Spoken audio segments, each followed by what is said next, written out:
Laija, nang se ai oijarage. Nang butamo seng nanusi. Nang gi thamo ai piro. As. Ini hati pasadi ni. Anda puna last one amtang khalage. Kita yadraga di. Khalaga yeng bai duni. Karamana Imana sing tanarage mo. Anda kisna roi borage. Laija, ngai ko. Ai kari gom bam ta haijagi. Ai nang bu han bu uru mi kup tai. Nang bu ai na thamo seng nanusi jaki. Ai gi wakhalda. Nang bu ta lining oiki. Ai di somda su kaya lairakte. Piklingai dagi hauna mapalamda adum leibani. Laik tamduna. Hadak tani tholakpa. Aina khalakpa dagi nungsinaba nupi gi wakhal adu ada aigon amata lairakte. Phausu pharokte. Lairakte yam kanna hona jaduna lakpani. Adu nang bu ahan bu uruba mikup dagi ai thamoi sena nang nungsi. Nang tai wakhal khalale. Punmak se nungsi bagi or male. Ai nang bu thamoi sena nungsi. Senglaba chamlaba ai gi thamoi se nang na macha khangbiu. Ai nang bu thamoi sena nungsi. Kaino ai chana chalo tawsibo choirong ga lole mai sibo lai ko na chalo tawsibo kaino mi ngasai su college dai hala ga jagoi sa don le mi kaino ngan ga mana da mo taw tawsibo college salu badagi moi gi heloi kai du bu na chala me choirong paron pa to lole sibo teibo ngakta dum yeng ki mai se asem gi do kaino tawsibo amta nang bu han bu uzaki ba mi kup si su aina ma palam dagi tholak pa kui jingai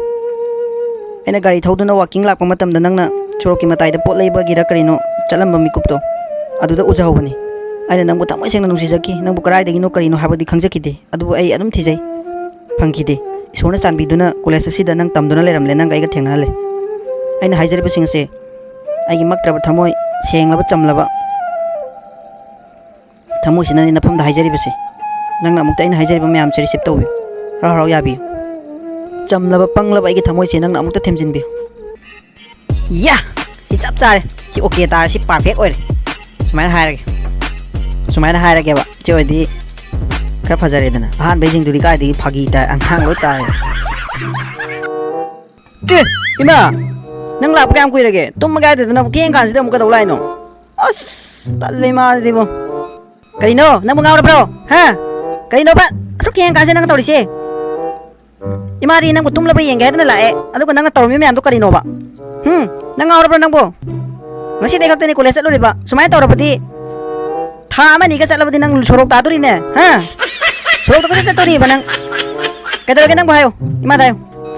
ima akoi gi ne college to adugi program ma tawni haye adugi ai ngasi sangi bagane ai su yaw da ba yaro ina hairaba adugi ai rehearsal tormani aidi aina logodre role do aduda nupi kaina bagi role ma yawe ba adugi moina script ama pire ba adu tam mona rehearsal tormane ima ne ngasa haige taw do korame adugi rehearsal tormani nang di ima nga sana hai basunate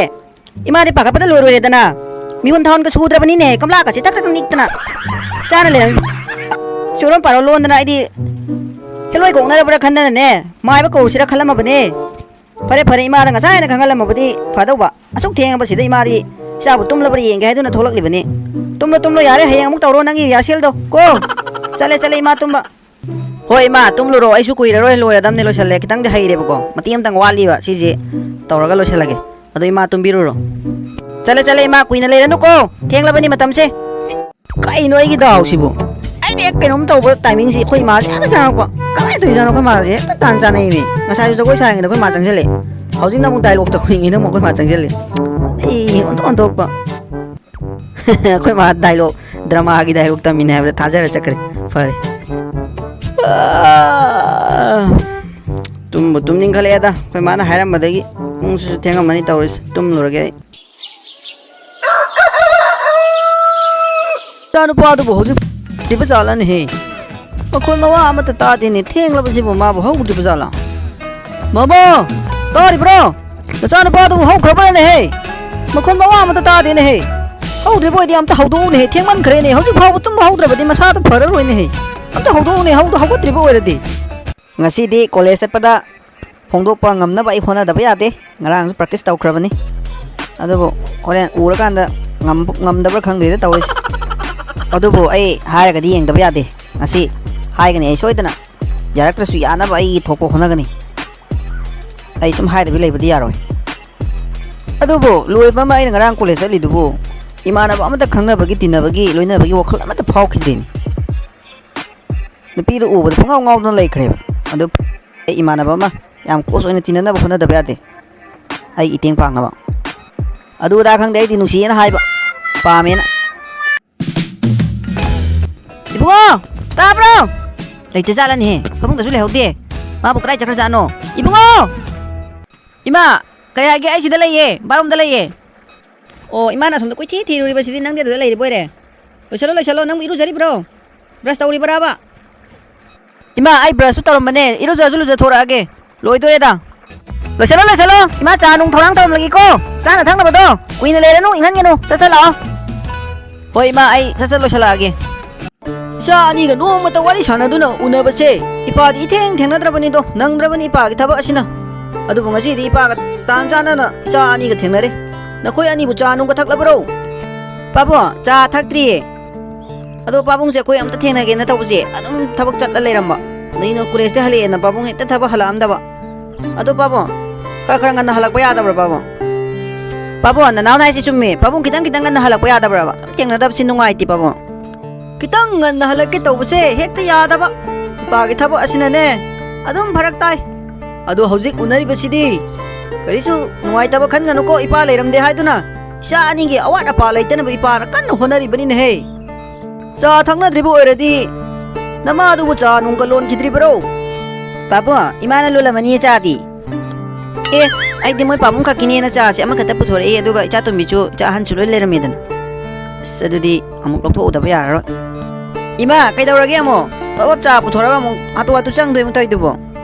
imana puthore ba cha se nang pamung khaki oira ba icha ni di sida le ramani khang da na ne tongana thamam ba ado ima lok tho ge taw bani da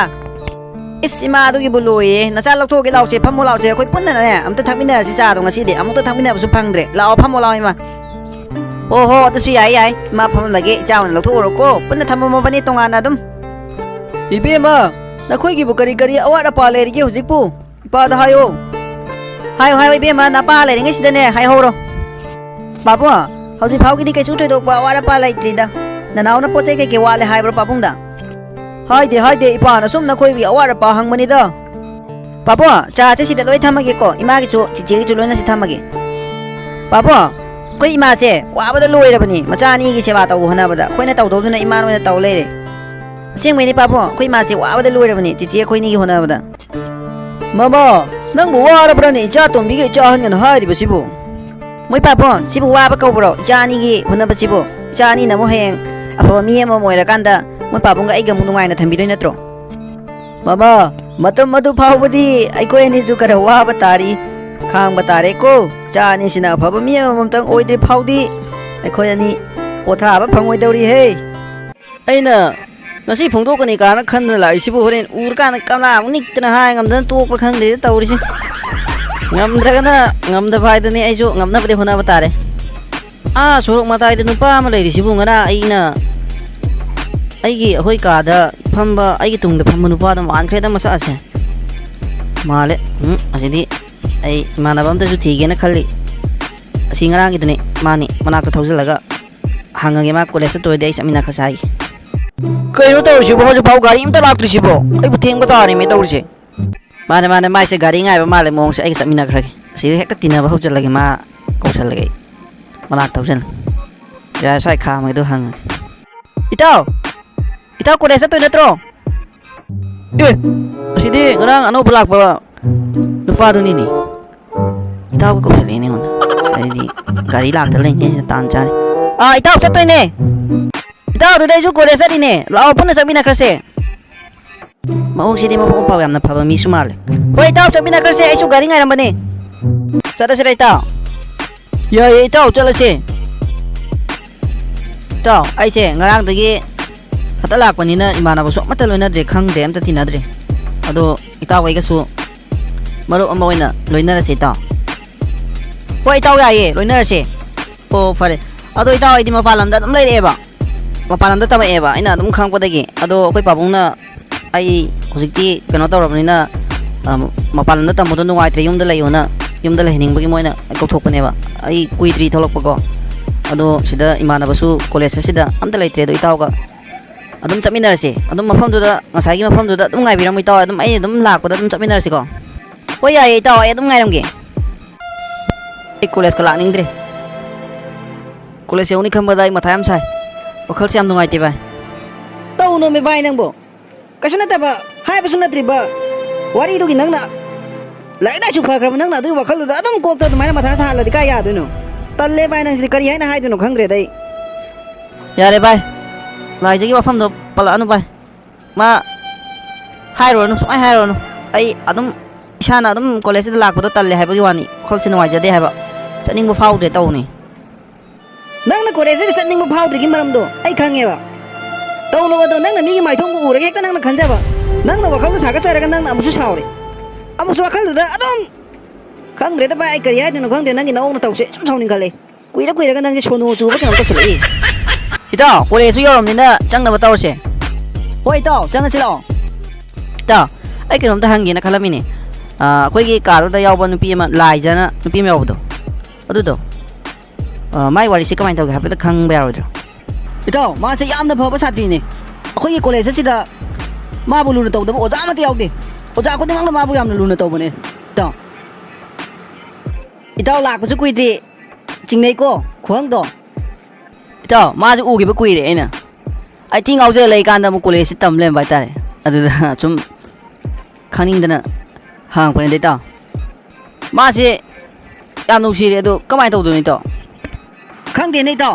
ꯑꯗꯨꯒꯨꯝꯕꯒꯤ ꯋꯥꯈꯜꯗꯤ ꯃꯉꯣꯟꯗ ꯌꯥꯎꯕ ꯏꯎ ꯎꯗꯦ ꯑꯩꯈꯣꯏꯅ ꯉꯍꯥꯟꯗꯒꯤ ꯎꯔꯛꯄꯗ class ꯂꯣꯏꯔꯦ ꯑꯗꯨꯝ ꯃꯥꯒꯤ ꯊꯣꯛꯄ ꯌꯨꯝꯗ ꯑꯗꯨꯝ ꯆꯠꯈꯤ ꯅꯨꯄꯥ ꯅꯍꯥꯒ ꯑꯦꯒ ꯇꯧꯗꯨꯅ ꯂꯥꯡꯗꯨꯅ ꯂꯩꯕ ꯑꯃꯨꯛꯇ ꯎꯗ꯭ꯔꯤ ꯏꯇꯥꯎ ꯑꯗꯣ ꯏꯇꯥꯎ ꯍꯥꯏꯗꯅꯗꯤ ꯌꯦꯡꯉꯣ ꯑꯩꯅꯗꯤ ꯑꯗꯨꯅ ꯍꯥꯏꯕꯗꯤ ꯉꯝꯗ꯭ꯔꯦ ꯏꯇꯥꯎ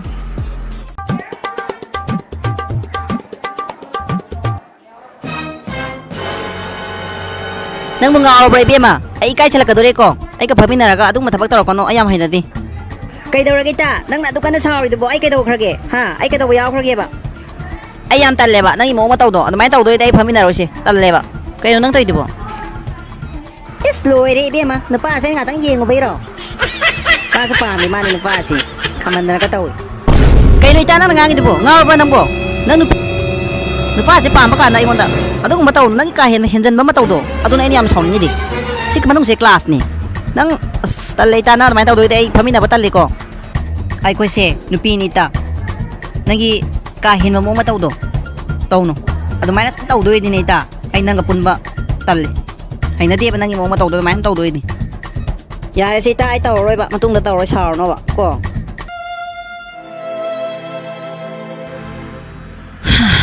ꯋꯥꯈꯜꯁꯦ ꯇꯧꯔꯤꯁꯤ ꯀꯩꯅꯣ ꯑꯩꯕꯨ ꯀꯣꯂꯦꯖ ꯑꯁꯤ ꯇꯝꯕ ꯇꯣꯛꯑꯁꯤꯔꯣ ꯚꯥꯏ ꯅꯪ ꯈꯜꯂꯤꯁꯦ ꯀꯩꯅꯣ ꯅꯪꯅ ꯑꯗꯨꯃꯥꯏꯅ ꯊꯋꯥꯏ ꯅꯨꯡꯉꯥꯏꯇꯅ ꯂꯩꯕꯗꯨ ꯎꯔꯒ ꯑꯩꯅ ꯅꯨꯡꯉꯥꯏꯔꯝꯅꯤ ꯈꯟꯕ꯭ꯔꯕ ꯅꯨꯡꯉꯥꯏꯔꯝꯒꯅꯤ ꯈꯟꯕ꯭ꯔꯕ ꯅꯪꯕꯨ ꯚꯥꯏ ꯅꯪꯒꯤꯁꯤꯗꯤꯕꯣ ꯁꯨꯝ ꯍꯥꯏꯔ ꯉꯥꯡꯉꯒ ꯁꯨꯝ ꯌꯥꯗ꯭ꯔꯦ ꯅꯪ ꯁꯣꯔꯣꯛ ꯇꯥꯛꯇꯧꯕ ꯀꯨꯏꯗ꯭ꯔ ꯃꯥꯜꯂꯦ ꯚꯥꯏ ꯁꯨꯝ ꯃꯑꯣꯡꯗꯣ ꯎꯕꯗ ꯑꯩꯅ